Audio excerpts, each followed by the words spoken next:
और मैं परमेश्वर का धन्यवाद समय के लिए कि परमेश्वर ने एक बार फिर से हमें यह अवसर दिया है कि हम परमेश्वर की आराधना कर सके, परमेश्वर के वचन पर मनन कर सके। और मैं आज थोड़ा लेट हूँ क्योंकि आज मैं अपने घर पे नहीं हूँ, आज मैं शहर से बाहर हूँ।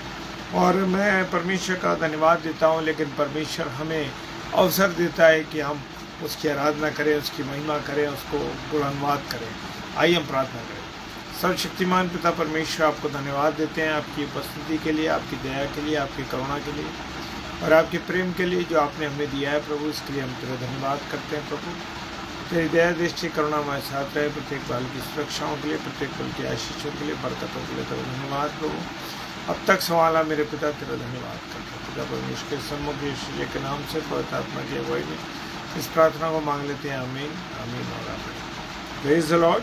और आज हम वचन पर मनन करेंगे कुलुस्सियों की पत्री, उस कुलुस्सियों के नाम पौलुस प्रेरित की पत्री और उसका 3रा अध्याय और उसका 5वां पद।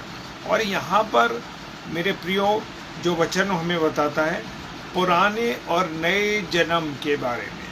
पुराना जीवन और नया जीवन, कैसा हमारा जीवन है। जब हमारा पुराना जीवन, जो जीवन हम जी रहे होते हैं, लेकिन जब हम प्रभु की संगति में आते हैं, जब हम परमेश्वर के निकट आते हैं, तो हमारा जीवन बदलना चाहिए। Praise the Lord. और लिखा है कि 5वां कलाम कहता है, इसलिए अपने उन अंगों को मार डालो जो पृथ्वी पर है। अब परमेश्वर का वचन कहता है कि उन अंगों को मार डालो जो इस पृथ्वी पर है। अब कौन कौन से अंग हैं वो मेरे प्रियो, और खुदा का कलाम हमें बताता है, अर्थात व्यभिचार। मेरे प्रियो, मनुष्य आज सबसे ज़्यादा काय में लिप्त है। आज मनुष्य सबसे ज़्यादा व्यभिचार में लिप्त है। क्या है? व्यभिचार में लिप्त है।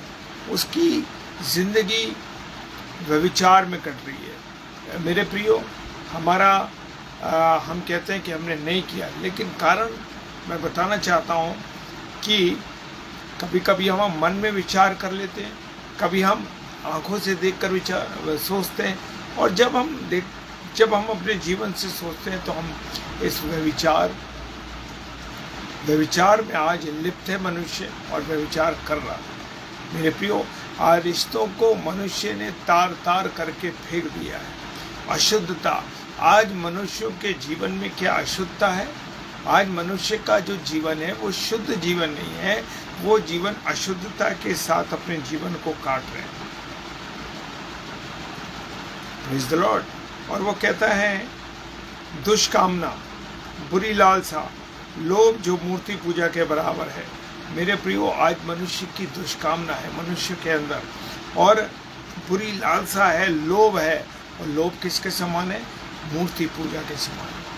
आज हम भले ही मूर्ति पूजा नहीं करते, लेकिन आज जब मेरे और आपके जीवन में लालच पाया जाता है, या तो किसी की ज़मीन जायदाद का लालच है, किसी के पैसे का लालच है, किसी की स्त्री का लालच अगर मेरे और आपके मन में है, तो मेरे प्रियो समझ लीजिए हम मूर्ति पूजा कर रहे हैं। हालेलुया। और इन्हीं के कारण परमेश्वर का प्रकोप आज्ञा ना मानने वालों पर होता। और जो लोग इस प्रकार के हैं, किस प्रकार के, जो इस प्रकार के लोग हैं मेरे प्रियो, वो लोग क्या कैसे हैं, उनके ऊपर क्यों परमेश्वर का प्रकोप आ रहा है? क्योंकि जो आज्ञाएं परमेश्वर ने दी हैं कि तुम व्यभिचार ना करो, तुम्हारा मन शुद्ध ना हो, तुम्हारे अंदर दुष्काम ना हो, तुम बुरी लालसा ना रखो, तो परमेश्वर क्या चाहते? तो जब परमेश्वर का प्रकोप पड़ता है हमारे ऊपर, उन लोगों पर पड़ता है जो परमेश्वर के वचन की आज्ञा को नहीं मानते। मेरे प्रियो, और तुम भी जब इन बुराइयों में जीवन बिताते तो इन्हीं के अनुसार। और मनुष्य जो अब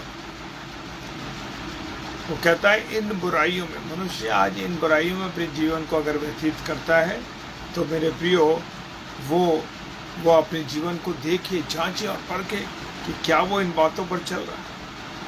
मेरे प्रियो, अब तक लिखा है 8वें वचन में, अब तुम भी इन सब को, अर्थात क्रोध, रोष, बैर भाव, निंदा और मुंह से गालियां बकना, ये सब बातें छोड़ दो। आज मेरे प्रियो मसीह भाई बहनों में क्या आदत है?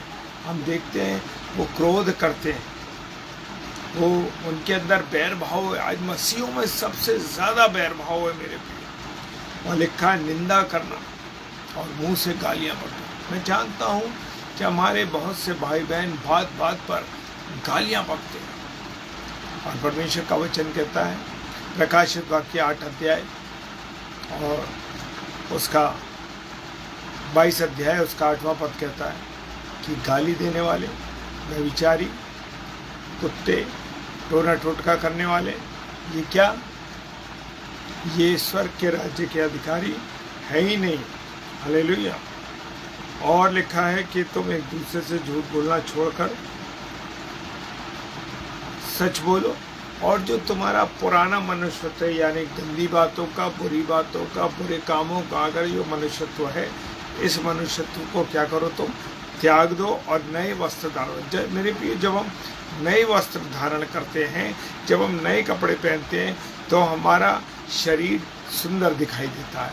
लेकिन जब हम पुराने गंदे कपड़े पहनते हैं, फटे कपड़े पहनते हैं, तो हमारा मनुष्यत्व कैसा लगता है, अच्छा नहीं लगता देखने में। इसी प्रकार से जब मेरा और आप नए मनुष्यत्व को पहन लेते हैं, हम नए जीवन को पहन लेते हैं, तो मेरे प्रियो हमारा जीवन क्या होता है, बदल जाता है। हालेलुया।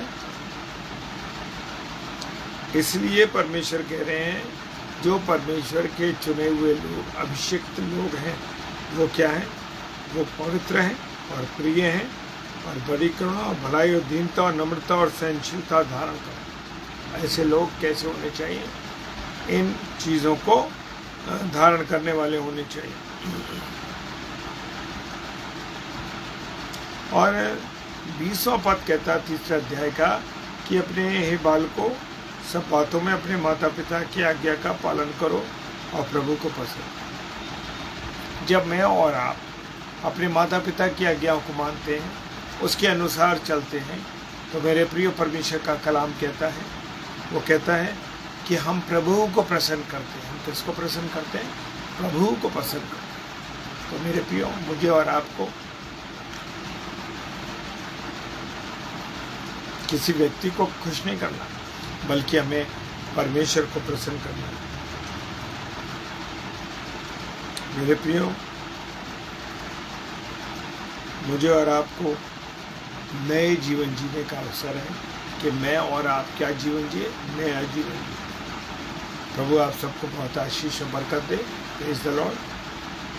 आइए प्रार्थना। सर्वशक्तिमान पिता परमेश्वर, आपको धन्यवाद देते हैं आपकी प्रस्तुति के लिए, आपकी दया, करुणा, आशीष, बरकतों के लिए जो आपने हमें दी है। प्रभु अपने अनुग्रह में रखा, इसके लिए पिता सारी चीज़ों के लिए आपको धन्यवाद देते हैं। और प्रभु प्रार्थना करते हैं कि आप हमारी अगुवाई करें, हमारी रहनुमाई करें, पूरी प्रभुता हमारे जीवन के अपने हाथ में। पिता सब कुछ तेरे हाथों में, सबके बड़े विश्वास के साथ पिता परमेश्वर के सम्मुख यीशु के नाम से पवित्र आत्मा की अगुवाई बड़े विश्वास के साथ प्रार्थना को मांग लेते हैं। आमीन। Praise the Lord. परमेश्वर आप सबको बहुत आशीष बरकत दे।